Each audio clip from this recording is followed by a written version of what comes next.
नीतीश कुमार जी की शायद मन स्थिति अब कुछ ठीक नहीं चल रहा है। कुछ भी बयान दे देते हैं, बयान के पीछे का सच नहीं समझते।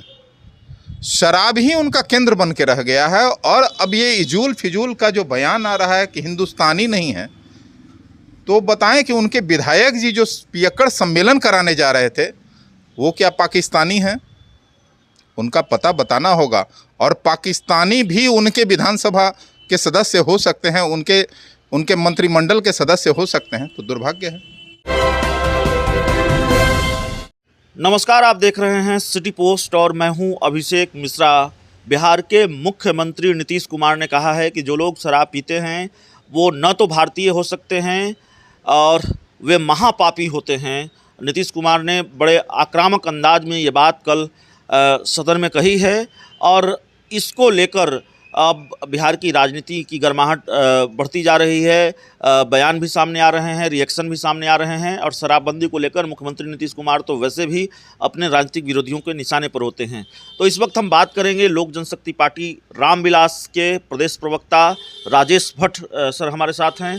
सर, कैसे देखते हैं इस बयान को? मुख्यमंत्री जी तो साफ तौर पर कह रहे हैं कि शराब पीने वाला व्यक्ति तो भारतीय ही नहीं हो सकता, महापापी तो है ही। नीतीश कुमार जी की शायद मन स्थिति अब कुछ ठीक नहीं चल रहा है। कुछ भी बयान दे देते हैं, बयान के पीछे का सच नहीं समझते।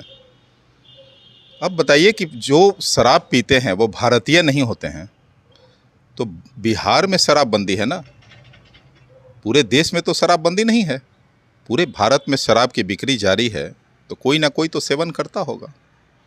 तो बिहार के अन्य जो राज्य हैं और राज्यों में रहने वाले निवासी हैं जो शराब का सेवन कर रहे हैं, वो क्या पाकिस्तानी हैं? नीतीश कुमार जी को इसका जवाब देना होगा। नीतीश कुमार जी ऐसे ऐसे बयान देकर मैं समझता हूं कि बिहार वासियों को सिर्फ बरगलाने का काम कर रहे हैं।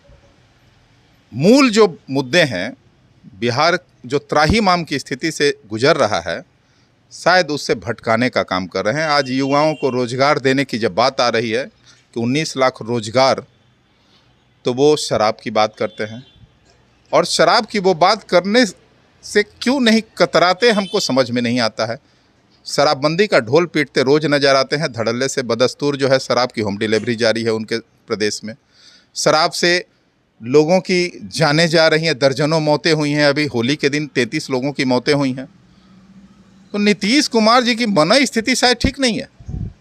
आप बताइए, जब युवा रोजगार मांगता है तो शराब, जब महिलाएं सुरक्षा की बात होती हैं तो शराब ही उनका केंद्र बन के रह गया है। और अब ये इजूल फिजूल का जो बयान आ रहा है कि हिंदुस्तानी नहीं है, तो बताएं कि उनके विधायक जी जो पियक्कड़ सम्मेलन कराने जा रहे थे वो क्या पाकिस्तानी हैं?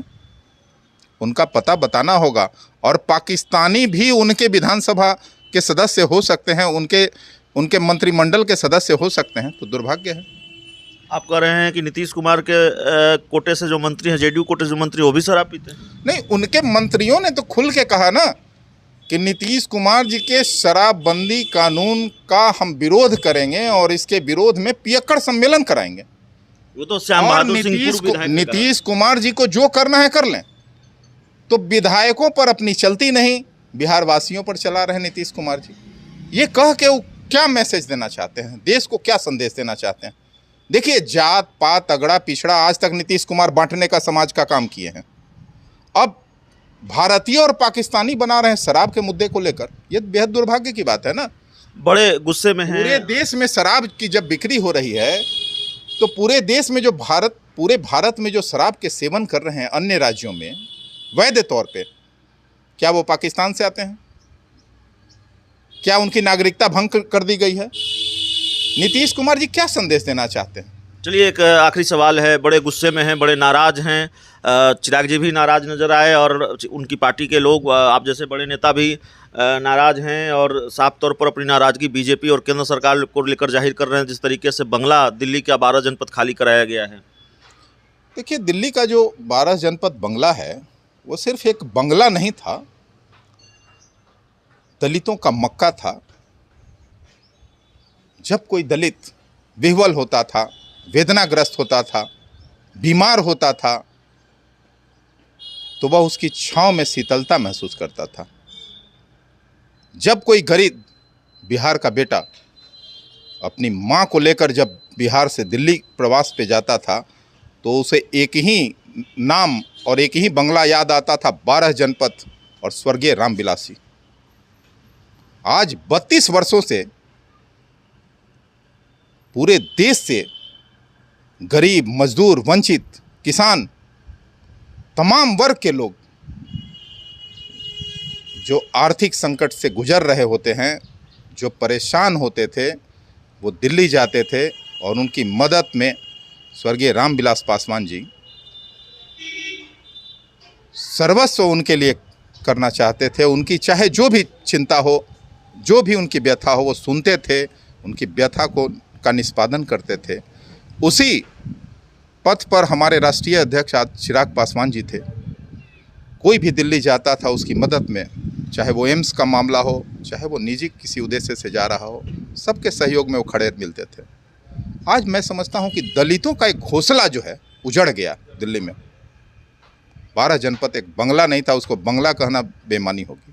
तो दलितों का घोंसला कितनी स्मृतियाँ, कितनी यादें जुड़ी थी, कितने संस्मरण जुड़े थे हमारे पार्टी के साथ, पार्टी के संस्थापक के साथ। हमारे राष्ट्रीय अध्यक्ष का बचपन बीता था उस बंगले में। तो बंगला खाली कराना ये कानूनी मजबूरियां रही होंगी, लेकिन जिस तरह से जो तौर तरीका अपनाया गया वो बेहद गलत था। तो जिस तरीके से बंगले को खाली कराया गया वो बेहद गलत था। इसको लेकर नाराजगी, और मुख्यमंत्री नीतीश कुमार अगर ये कह रहे हैं कि शराब पीने वाला भारतीय ही नहीं है, तो लोक जनशक्ति पार्टी रामविलास ये पूछ रही है बिहार के मुख्यमंत्री नीतीश कुमार से कि आपके विधायक, पूर्व विधायक जो पियक्कड़ सम्मेलन कराने चले थे, वो भारतीय हैं कि पाकिस्तानी हैं। तो इस इंटरव्यू में इतना ही। बहुत बहुत धन्यवाद।